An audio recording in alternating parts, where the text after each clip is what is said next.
Welcome to our channel. Today program is English practice చేద్దాం రండి.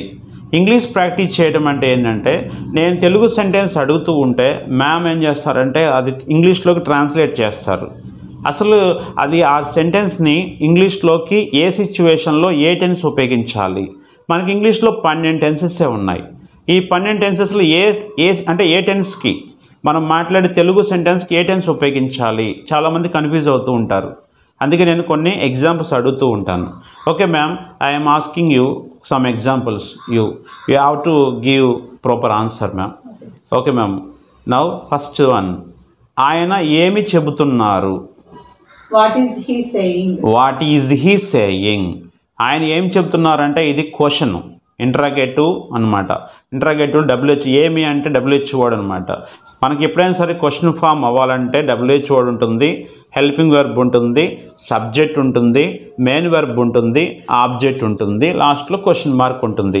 First helping వెర్బ్తో మనం begin చేసుకోవాలి. What is he saying? What ఉంది, is ఉంది, హీ ఉంది, సేయింగ్ ఉంది. ఇక్కడ ఆబ్జెక్ట్ ఎందుకు లేదంటే వాట్ అని మనం అడుగుతున్నాం. Okay ma'am. Next one, second example, దొంగలు అతన్ని చంపుతూ ఉన్నారు. Thieves are killing him. Yeah, అక్కడ మనకు వచ్చేసరికి ప్రజెంట్ కంటిన్యూస్. దొంగలు అతన్ని చంపుతూ ఉన్నారు. దొంగలు అంటే thieves. Are killing, present continuous, చంపుతూ ఉన్నారు. This is the present continuous చెప్పారు. నెక్స్ట్ వన్, సార్ విద్యార్థిని కొడుతున్నారు. Sir is beating a student. Yes, sir is, ఇది కూడా present continuous. Sir is beating, ఇప్పుడు జరుగుతుంది ప్రాసెస్. Sir is beating. ఇందాక మనం అక్కడ చూసినట్టు దొంగలు కాబట్టి ఆర్ పెట్టాం ఫ్లోరల్, ఇక్కడ సార్ కాబట్టి ఈజ్ పెట్టాలి సింగులర్ కాబట్టి. సార్ ఈజ్ బీటింగ్ ఆ స్టూడెంట్, ఒక విద్యార్థిని. నా ఫ్రెండ్స్ వచ్చే వారం వ్యాపారం ప్రారంభిస్తారు. My friends will start business next week. Next week, వచ్చే వారం. ఫస్ట్ మనకి సిచ్యువేషన్లో వచ్చే వారం ఉంది. వచ్చే వారం అంటే సింపుల్ ఫ్యూచర్. ఫార్ములా ఏంటి? Subject will plus V1. Formations 12 నేర్చుకుంటేనే మనకి ఈజీ అవుతుంది. Okay ma'am. నా ఫ్రెండ్స్ అంటే మై ఫ్రెండ్స్ వచ్చే వారం వ్యాపారం ప్రారంభిస్తారు.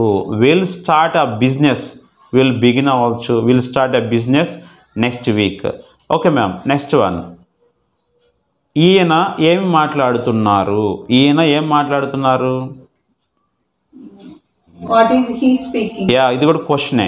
ఇందాక మనకు చెప్పుకున్నట్టే వాట్ ఈజ్ హీ స్పీకింగ్, అతను ఏం మాట్లాడుతున్నాడు అని అర్థం. నెక్స్ట్ వన్, మీరు నన్ను లేపుతారా?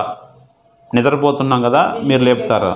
Yeah, will you wake up me అనొచ్చు, విల్ యూ గెటప్ మీ అనొచ్చు. అంటే జరగబోయేది. అంటే రోజు అనుకోండి డూ యూ పెట్టాలి, డూ యూ వేకప్ మీ అనొచ్చు. అది విల్ యూ అంటే జరగబోయేది. Will you wake up me, will you get up me అని చెప్పొచ్చు. సార్ నాకు రోజు హోంవర్క్ పంపిస్తున్నారు. Sir sends me homework daily. Yeah, sir sends homework daily. అంటే ఇది రోజు కాబట్టి ఇంకా సింపుల్ ప్రజెంట్లో మనం చెప్పాల్సి ఉంటుంది.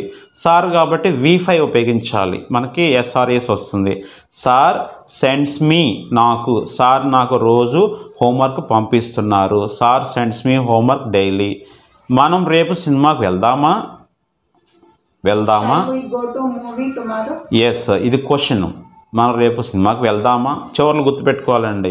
ఇంగ్లీష్లో ముఖ్యంగా గుర్తుపెట్టుకోవాల్సిన తెలుగులోనే ముఖ్యంగా అది క్వశ్చనా ఆన్సరా. క్వశ్చన్ అయితే హెల్పింగ్ వెర్బ్తో స్టార్ట్ చేయాలి ఫస్ట్ ఎప్పుడైనా సరే. అదే ఆన్సర్ అనుకోండి సబ్జెక్ట్తో బిగిన్ అవుతుంది. మనం రేపు సినిమాకి వెళ్దామా?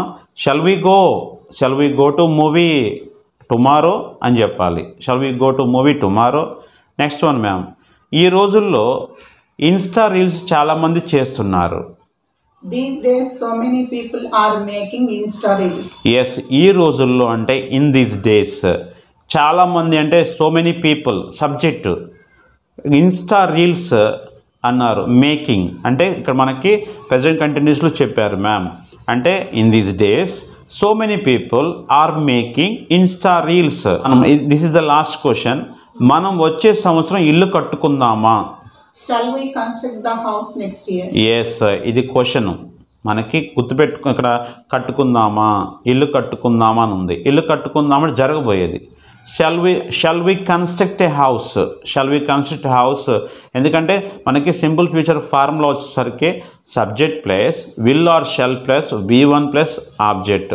ఇది మనం ఎసెప్టివ్ ఆన్సర్ అయితే మనం మేము కట్టుకుంటాము అంటే we shall construct a house next year. కానీ ఇక్కడ వచ్చేసరికి ఏముంది, కట్టుకుందామా అని ఉంది. అంటే shall we construct a house by next year.